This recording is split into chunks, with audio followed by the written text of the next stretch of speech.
Olá, meu nome é Fernando Vinícius e eu serei seu professor de filosofia na área de ciências humanas e suas tecnologias. Essa etapa de aprendizado visa aprofundar a compreensão de como a filosofia pode ser aplicada para analisar questões e eventos atuais, destacando o impacto da filosofia nas decisões éticas e morais em um contexto global. Vamos lá? Muito bem, vamos falar um pouco de filosofia e atualidades, né? Talvez não tenha uma área tão importante, tão atual quanto a filosofia, né? Por quê? Porque a filosofia vai analisar questões humanas na sociedade e o fruto das interações humanas na sociedade.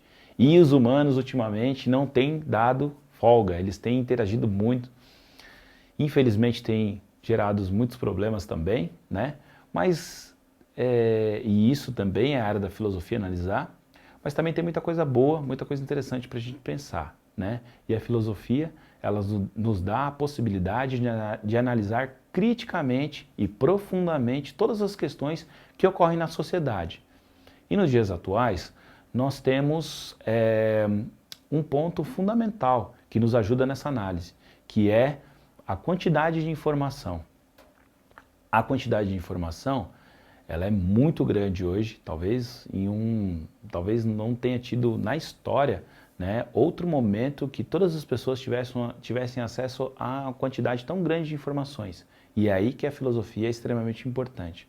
Por quê?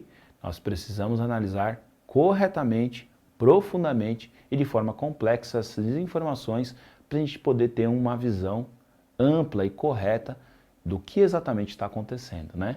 Então vamos lá pensar em algumas questões atuais, vamos lá pensar um pouquinho sobre como a filosofia pode nos ajudar na sociedade hoje, na nossa vida, né? Primeiro ponto é sobre um pensamento crítico. Às vezes a gente vê algumas pessoas, até mesmo nas redes sociais ou conversando, e as pessoas com verdades já enrijecidas, duras, verdades já finalizadas. E isso pode ser um ponto problemático. E é aí que a filosofia entra, com o pensamento crítico. Pensamento crítico é analisar profundamente aquele conhecimento, aquela verdade que está sendo passada. Será que isso é assim mesmo? De onde será que surge essa informação? Quem é a fonte? Será que tudo está ocorrendo dessa forma? Será que existe uma lógica nesse contexto? Será que esse conhecimento é científico e validado? Será que a ética está envolvida em tudo isso? Então o pensamento crítico ele é muito importante para a gente poder pensar sobre todas as coisas. E esse pensamento nos ajuda a decidir, a analisar, a refletir e a construir julgamento e novos conhecimentos sobre o fato que está sendo posto. Só informação não é o bastante. Só informação pode ser uma armadilha, porque ao invés do conhecimento nos libertar para a gente de fato entender o que está acontecendo ao nosso redor, essa informação pode nos aprisionar e fazer com que a gente não enxergue o verdadeiro conteúdo ou a verdade que está por detrás daquilo que está acontecendo, né? Então o pensamento crítico ele é extremamente importante. E talvez a gente não tenha um momento tão importante para a gente fazer reflexões éticas como no momento atual. Será que a gente tem que pensar um pouco o que é ética, o que é moral? A moral são as normas, regras e princípios de um determinado grupo ou sociedade. E a ética é a análise desses comportamentos, é a análise dessa verdade, né, desse determinado grupo. Será que porque é certo para um grupo, isso é certo para todas as pessoas? Será que porque é certo para uma sociedade, isso é certo para todas as sociedades? E se a gente não fizer essa análise, talvez a gente nunca vai conseguir chegar a um entendimento global, ao entendimento em relação à paz, em relação à distribuição de renda, em relação à distribuição de riquezas, em relação às divisas, às fronteiras e todas as outras coisas que hoje a gente vê muito aí pelos noticiários e vê muito aí acontecendo no bairro onde a gente vive e muitas outras coisas. Então a gente precisa muito pensar sobre a ética, sobre a origem dos comportamentos, sobre a origem dos valores, sobre a origem de todas as coisas, para a gente poder chegar a alguns consensos, para a gente poder construir o diálogo e para que esse diálogo traga, né, a paz, traga a boa convivência, né, para que esse diálogo discuta muitas coisas importantes em relação à construção da nossa vivência na sociedade. Quero ver se você está atento, né, tudo isso que a gente conversou aí, então vou preparar uma atividade para você. Vamos lá? Muito bem. Nós vivemos o quê? Uma era de incertezas e uma era de contrastes, né? O que a gente consegue ver? A gente consegue ver, né, muitas diferenças, né? No mesmo mundo, pessoas que vivem muito bem, felizes, na paz, tranquilidade, né? Com todas as suas garantias, e pessoas que têm, né, suas vidas aí estremecidas todos os dias, por N situações, né? Por conflitos, por guerras, por fome, muitas outras, por pobreza e muitas outras coisas, né? Nesse contexto é que a filosofia é importante, para a gente poder entender a origem desses fatos, para a gente poder entender por que essas coisas acontecem. E não é só conviver, no sentido de cada um vive na sua diferença, no seu problema e ninguém tem nada a ver com isso. É conviver no sentido de como a gente constrói uma vida melhor, de como a gente entende aquela realidade e quais são as possibilidades de transformação. Então, a filosofia nos ajuda justamente na área de incertezas e contrastes, no sentido de a possibilidade de novas construções, de novas sociedades, de novas vivências, de novos costumes, de novas possibilidades, né? Então, é extremamente importante que a gente pense a filosofia nesse momento, né? Para nos ajudar aí nesse pensamento, trouxe um filósofo para vocês muito importante, que é o Jean-Paul Sartre. Ele vai trabalhar a ideia do existencialismo. O que é a ideia do existencialismo? É a ideia que pensa da seguinte forma. No primeiro momento, todas as coisas aconteciam assim. A sociedade já estava feita, já estava posta, tudo era como era e a gente vivia naquela sociedade. Não tinha a possibilidade de transformar, de mudar, de fazer algo diferente, né? O existencialismo, então, ele busca um estilo de vida diferente. Primeiro a gente existe, primeiro a gente é quem a gente pensa nossas vontades e a partir da liberdade a gente começa a construir a sociedade que a gente vive. É claro que sempre respeitando a liberdade das outras pessoas, né? Não é eu impor a minha liberdade para todas as pessoas, mas dialogar e ser aceito também. E ser aceito nas diferenças e ser aceito nas formas, em outras formas de pensar, ser aceito em outras crenças.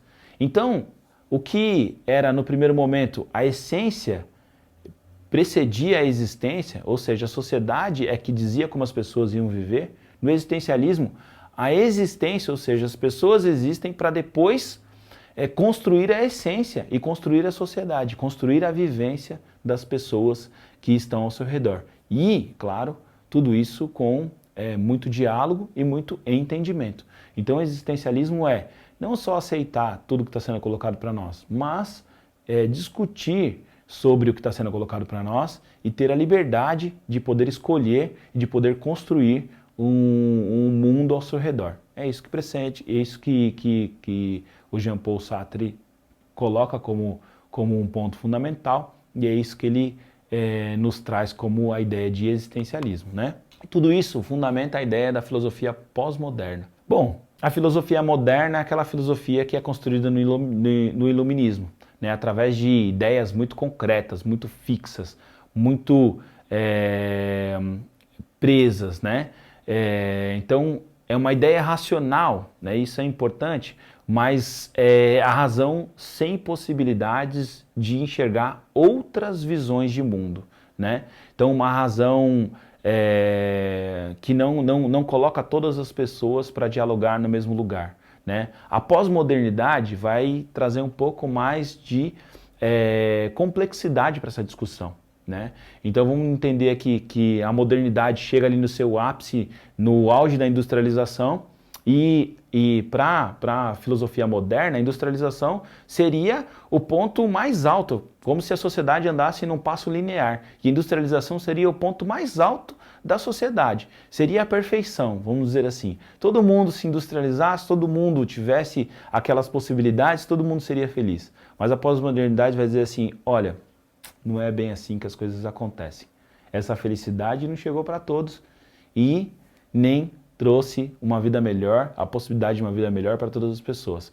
A coisa é um pouco mais complexa e para a gente poder discutir um pouco essa complexidade, nós precisamos da pós-modernidade, que é justamente caminhando um pouco na ideia do existencialismo, é entendendo as individualidades, né? As fragmentações, as vontades, a liberdade de todas as pessoas.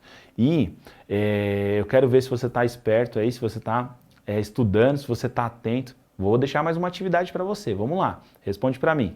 E para encerrar essa nossa discussão de pós-modernidade, eu trouxe aqui um grande filósofo, um grande pensador, que é o Michel Foucault.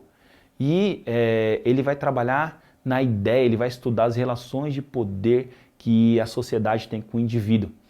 E essas relações de poder já estão dentro da ideia de complexidade de análise, né? Que é necessário na pós-modernidade. Então ele vai dizer assim, olha, a sociedade tem uma série de relações de poder com a sociedade. Né? Um dos exemplos que eu vou citar aqui é até mesmo a ideia de ver a loucura. Como a sociedade vê a loucura. Quer dizer, a sociedade vê a loucura de diversas formas, em diversos lugares, né? Em diversos momentos.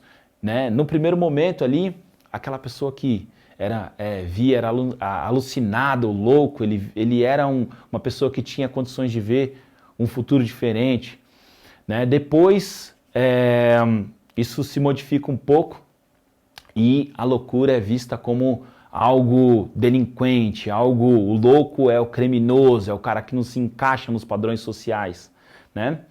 E até hoje tem uma ideia de loucura como alguns veem uma loucura como um perigo, né? Ou a gente trata um pouco mais da saúde mental, mas a loucura é vista na ideia de saúde mental como o tratamento já da doença. Muitas vezes a sociedade não vê a promoção da saúde mental como, por exemplo, qualidade de vida, como, por exemplo, a pessoa olhar para si mesma, né? Então, a própria sociedade tem uma relação de poder no sentido de decidir o que é ser louco, o que não é ser louco, o que é ser normal na sociedade e o que não é ser normal. E quem não é normal acaba ficando de fora, né? Então, é nessas pequenas coisas que ele vai chamar de microfísica do poder, é nessa ideia, nessas pequenas relações de poder que ele vai dizer que a sociedade ela acaba dominando as pessoas e ela acaba vamos dizer assim, decidindo pelas pessoas, tendo poder sobre todas as pessoas, né? E a ideia da pós-modernidade trabalha justamente na complexidade dessas análises mais longas, mais complexas, né? Mais difíceis e que garante a liberdade de todas as pessoas, né? Muito bem. Queria deixar aqui uma frase para vocês do Jean-Paul Sartre que diz o seguinte: a vida é o que acontece quando a gente está ocupado fazendo outros planos, né? Jean-Paul Sartre. Isso é importante a gente pensar sobre tudo isso, porque hoje a gente vive, né, numa era muito rápida, a gente tem muitos afazeres, e muitas vezes é importante a gente ter um tempinho para a gente pensar sobre nós mesmos, para a gente pensar sobre a nossa vida, sobre o que a gente quer, sobre o que a gente gosta, né? Ou não fazer nada, ou ficar ali, né, pensando sobre coisas boas e tudo mais, né? Então, vamos lá, é nessa ideia que a gente finaliza a aula de hoje. Siga os links no Saiba Mais, procure outras atividades, né? Outros materiais lá. Bons estudos e até a próxima aula.